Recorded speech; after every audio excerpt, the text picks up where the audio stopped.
ಈಗಲೂ ಕೂಡ ನೀವು ತಿರುಪತಿ ತಿಮ್ಮಪ್ಪನ ದರ್ಶನಕ್ಕೆ ಹೋಗುವವರು, ಅಂದರೆ ಪಾದಯಾತ್ರೆ ಮೂಲಕ ಹೋಗುವಂಥವರು, ಅಲ್ಲಿ ಕೆಲವು ಮೆಟ್ಟಿಲುಗಳಲ್ಲಿ ಮೊಣಕಾಲಿಂದ ಹತ್ತುತ್ತಾರೆ.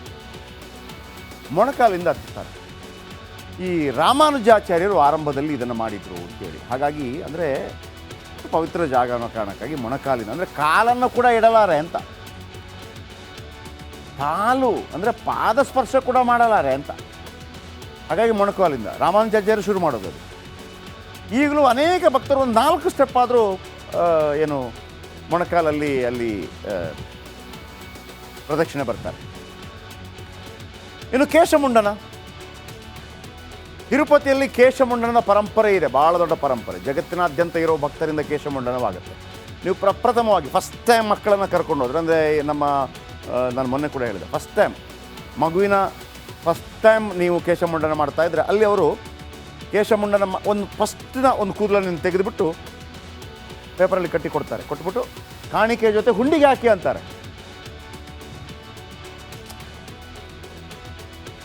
ತಲೆಗೂದಲನ್ನು ಕಾಣಿಕೆ ಜೊತೆ ಹುಂಡಿಗೆ ಹಾಕಿ ಅಂದರೆ ಫಸ್ಟ್ ಟೈಮ್ ಮಾತ್ರ. ನೀವು ಮತ್ತೊಮ್ಮೆ ತೆಗೆದಾಗಿಲ್ಲ. ರಾಜಕಾರಣಿಗಳು, ದೊಡ್ಡ ದೊಡ್ಡ ನಟರು ಕೂಡ ಕೇಶಮುಂಡನ ಮಾಡ್ತಾರೆ. ಧನುಷ್ ಮಾಡಿದ್ದಾರೆ. ತಮ್ಮ ಮಗಳ ಒಂದು ಹೆಲ್ತ್ ಪ್ರಾಬ್ಲಮ್ ಸಂದರ್ಭದಲ್ಲಿ ಗೀತಾ ಶಿವರಾಜ್ಕುಮಾರ್ ಅವರು ಕೇಶಮುಂಡನ ಮಾಡಿಸ್ಕೊಂಡಿದ್ರು. ಮನುಷ್ಯನಿಗೆ ಕೂದಲಿನ ಮೇಲೆ ಹೆಚ್ಚು ಪ್ರೀತಿ ಇರೋದು, ಆದ್ದರಿಂದ ಕೂದಲು ದಾನದಿಂದ ಬಾಲಾಜಿ ಖುಷಿಯಾಗ್ತಾನೆ. ಪ್ರಸನ್ನ ದೇವರು ಭಕ್ತರ ಸಂಕಷ್ಟ ಪರಿಹರಿಸ್ತಾನೆ. ವೆಂಕಟೇಶ್ವರ ಅಷ್ಟೇ ಅಲ್ಲ, ಲಕ್ಷ್ಮಿ ಕೂಡ ಪ್ರಸನ್ನ ಆಗ್ತಾಳೆ ಅಂತಿದೆ. ಭಕ್ತರಿಗೆ ಲಕ್ಷ್ಮೀ ಅಷ್ಟೈಶ್ವರ್ಯ ಕರೆಸ್ತಾಳೆ ಅನ್ನುವಂಥ ನಂಬಿಕೆ. ಪ್ರತಿ ವರ್ಷ 500ರಿಂದ 600 ಟನ್ ಕೂದಲು ಸಂಗ್ರಹವಾಗುತ್ತೆ. 500ರಿಂದ 600 ಟನ್ ಈ ಕೂದಲನ್ನು ಮೊದಲು ಸ್ವಚ್ಛಗೊಳಿಸಲಾಗುತ್ತೆ. ಅದರಿಂದ ತುಂಬ ಲಾಭ ಇದೆ. ಸ್ವಚ್ಛತೆ ಬಳಿಕ ಬೇರೆ ಬೇರೆ ಕಡೆ ವಿಂಗಡಿಸ್ತಾರೆ. 5 ಇಂಚು 31 ಇಂಚಿನವರೆಗೆ ವಿಂಗಡಣೆ ಆಗುತ್ತೆ. 2018ರಲ್ಲಿ ಕೂದಲಿನಿಂದ 1,40,00,000 ರೂಪಾಯಿ ಆದಾಯ ಬಂದಿದೆ. 1,40,00,000 ಅಷ್ಟು ಕೂಡ TTDಯ ಬ್ಯಾಂಕ್ ಖಾತೆಗೆ ಸೇರುತ್ತೆ ಈ ಎಲ್ಲ ದುಡ್ಡುಗಳು.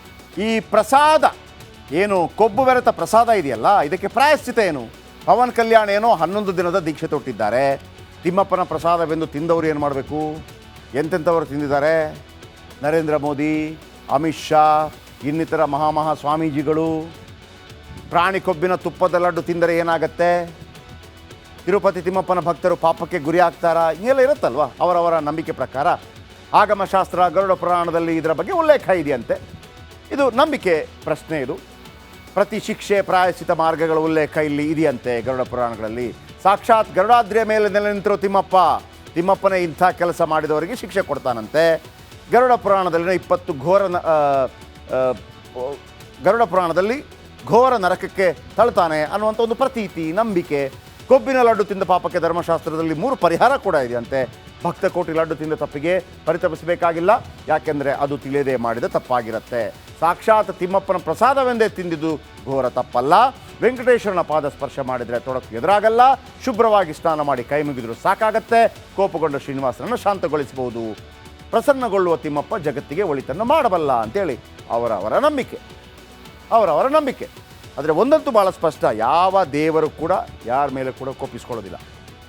ದೇವರಿರೋದು, ಯೂನಿವರ್ಸ್ ಇರೋದು ಎಲ್ಲರಿಗೂ ಒಳಿತನ್ನು ಮಾಡೋದಕ್ಕೆ ಮಾತ್ರ. ನಾವು ಯಾವ ರೀತಿಯಲ್ಲಿ ಅದನ್ನು ಸರಿ ತಪ್ಪು ಅಂತ ಅಂದ್ಕೋತೇವೆ ಹಂಗೆ. ಈಗ ರಮಣ ಮಹರ್ಷಿ ಅರುಣಾಚಲೇಶ್ವರ ಬಳಿ ರಮಣ ಮಹರ್ಷಿ ಅಂತಿದ್ರು. ಈಗಲೂ ಅವರ ಆಶ್ರಮ ಇದೆ, ನೀವು ಯಾವತ್ತಾದರೂ ಹೋಗಿ ಬರ್ಬೋದು. ಅರುಣಾಚಲ ಅವರು 7th ಸ್ಟ್ಯಾಂಡರ್ಡ್ ಇದ್ದಾಗ, ವೆಂಕಟರಮಣ ಅಂತ ಅವರ ಹೆಸರು, ಅವರಲ್ಲಿಗೆ ಹೋಗ್ತಾರೆ. 7th ಸ್ಟ್ಯಾಂಡರ್ಡ್ ಇದ್ದಾಗ, 7th ಸ್ಟ್ಯಾಂಡರ್ಡ್ ಅವರಲ್ಲಿ ಧ್ಯಾನಕ್ಕೆ ಕೂತ್ಕೋತಾರೆ. ಧ್ಯಾನಕ್ಕೆ ಕೂತು ಎಂಥ ನಿರಂತರ ಧ್ಯಾನ ಆಗತ್ತೆ ಅಂತಂದರೆ ಅವ್ರು ವಾಪಸ್ ಕಂಡುಬಿಡುವಾಗ ರಮಣ ಮಹರ್ಷಿ ಆಗಿರ್ತಾರೆ. ಆ ರಮಣ ಮಹರ್ಷಿಯವರ ಬಳಿ 7ನೇ ಕ್ಲಾಸನ್ನು ಕಲ್ತಿರೋದು ಅವರು. ರಮಣ ಮಹರ್ಷಿಯವರ ಬಳಿ ಪ್ರೊಫೆಸರ್ ರಾಧಾಕೃಷ್ಣನ್ ಪ್ರತಿ ವರ್ಷ ಹೋಗಿ ಬರ್ತಾ ಇರ್ತಾರೆ.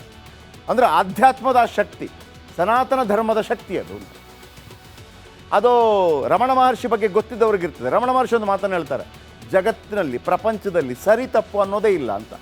ಸರಿ ತಪ್ಪುಗಳು ನಾವು ಮಾಡ್ಕೊಂಡಿರೋದು. ಈಗ ಶ್ರೀಗಂಧದ ಮರ ಕಡಿಯೋದು ತಪ್ಪು ಅಂತ ನಾವು ಮಾಡ್ಕೊಂಡಿರೋದು ಅಂತ ಆಯಿತಾ. ಹಾಗಿದ್ರೆ ಬೇರೆ ಮರಗಳನ್ನು ಕಡಿದ್ರೆ ಅದು ತಪ್ಪಲ್ವಾ ಅಂತ ಕೇಳಿದಾಗ ಆ ಪ್ರಶ್ನೆಗೆ ನಮ್ಮ ಬಳಿ ಉತ್ತರ ಇಲ್ಲ. ಅಂದರೆ ನಾವು ಮಾಡ್ಕೊಂಡು ಭಗವಂತನ ಸನ್ನಿಧಿಯಲ್ಲಿ ತಪ್ಪು ಅನ್ನೋದಿಲ್ಲ ಅಂತ. ಈಗ ಕೆಲವರು ಹೇಳ್ತಾರಲ್ಲ, ಈ ಕಸ ಗಿಸ ಮತ್ತೊಂದು ಮಗದೊಂದು ಕೊಚ್ಚೆ, ಮಲ ಮೂತ್ರ, ಆಮೇಲೆ ಪ್ರಾಣಿಗಳ ಏನು ಶವ, ಇದೆಲ್ಲ ಏನಾಗತ್ತೆ? ಅವೆಲ್ಲವೂ ಕೂಡ ಹೋಗಿ ಹೋಗಿ ಹೋಗಿ ಹೋಗಿ ಹೋಗಿ ಸೇರೋದಲ್ಲಿಗೆ ಸಮುದ್ರಕ್ಕೆ ಸೇರಿದ ನಂತರ ಏನಾಗುತ್ತೆ? ಸಮುದ್ರಕ್ಕೆ ಸೇರಿದ ನಂತರ ಎಲ್ಲ ಕೊಳೆ ಏನಾಗುತ್ತೆ? ಆ ಕೊಳೆ ಉಪ್ಪಾಗತ್ತೆ. ಉಪ್ಪನ್ನು ತಗೊಂಬಂದು ಯಾವುದಕ್ಕೆ ಹಾಕ್ತೀವಿ ನಾವು? ಎಲ್ಲದಕ್ಕೂ ಕೂಡ ಅಲ್ಲಿ ಜಾತಿ ನೋಡ್ತೀವ? ಇಲ್ಲ, ಅಷ್ಟೇ. ಅದು ಪ್ರಪಂಚದ ಭಗವಂತನ ಯೂನಿವರ್ಸ್ನ ಲೀಲೆ. ಓಕೆ, ಇನ್ನು ತಿರುಪತಿ ತಿಮ್ಮಪ್ಪನಿಗೆ ಎಂತೆಂಥ ಭಕ್ತರಿದ್ದಾರೆ ಗೊತ್ತಾ? ಪ್ರಧಾನಿ ಮೋದಿ, ನಮ್ಮ ದೇವೇಗೌಡರು ಮಾತ್ರ ಅಲ್ಲ, ದೇಶದ ಅತ್ಯಂತ ಶ್ರೀಮಂತ ವ್ಯಕ್ತಿ ಮುಖೇಶ್ ಅಂಬಾನಿ, ಬಾಲಿವುಡ್ನ ಟಾಪ್ ನಟಿ, ಮಾಲಿವುಡ್ನ ನಂಬರ್ 1 ಹೀರೋ ಮಾತ್ರವಲ್ಲ, ಇಸ್ರೋ ಕೂಡ ತಿಮ್ಮಪ್ಪನಿಗೆ ಜೈ ಎನ್ನುತ್ತದೆ. ಇದರ ಬಗ್ಗೆ ಒಂದು ರಿಪೋರ್ಟ್ ನಿಮ್ಮ ಮುಂದೆ.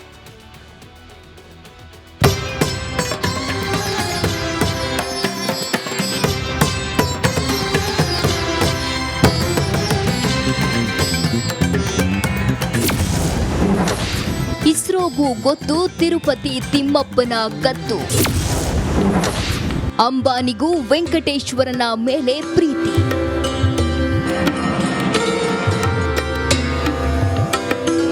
ಅಂದು ಇಡೀ ವಿಶ್ವದ ಕಣ್ಣು ಭಾರತದತ್ತ ನೆಟ್ಟಿತ್ತು.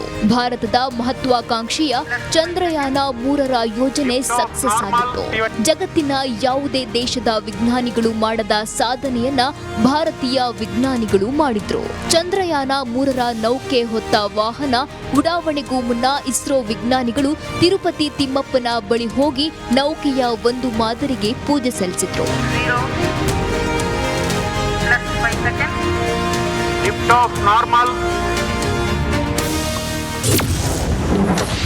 ಲಂಕೆಯ ಪ್ರಧಾನಿಗೂ ತಿರುಪತಿ ಮೇಲೆ ಪ್ರೀತಿ.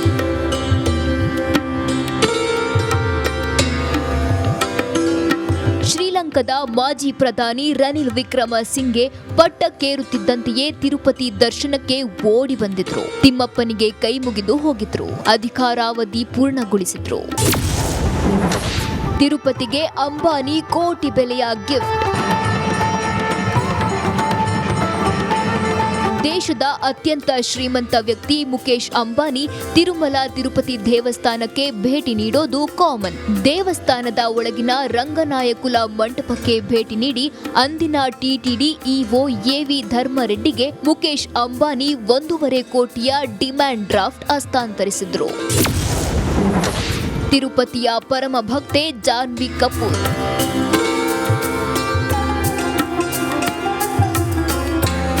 ಬಾಲಿವುಡ್ ನಟಿ ಜಾನ್ವಿ ಕಪೂರ್ ಅವಕಾಶ ಸಿಕ್ಕಾಗಲೆಲ್ಲ ತಿರುಪತಿಗೆ ಭೇಟಿ ನೀಡಿ ವೆಂಕಟೇಶ್ವರನ ದರ್ಶನ ಪಡೆಯುತ್ತಾರೆ. ಅದರಲ್ಲೂ ಮೊಣಕಾಲಿನಿಂದ ತಿರುಪತಿ ಮೆಟ್ಟಿಲು ಏರಿದ್ರು. ಮುಡಿ ಕೊಟ್ಟು ಹರಕೆ ತೀರಿಸಿದ್ದ ಧನುಷ್. ತಮಿಳಿನ ಬಹು ಬೇಡಿಕೆಯ ನಟ ಧನುಷ್ ಕೂಡ ತಿಮ್ಮಪ್ಪನ ಪರಮ ಭಕ್ತ. ಅದೇ ಕಾರಣಕ್ಕೆ ಶ್ರೀ ಕ್ಷೇತ್ರಕ್ಕೆ ಭೇಟಿ ನೀಡಿ ಮುಡಿ ಕೊಟ್ಟು ಬಂದಿದ್ರು. ಮಗನಿಗೂ ಮುಡಿ ತೆಗೆಸಿದ್ರು. News desk, Republic Kannada.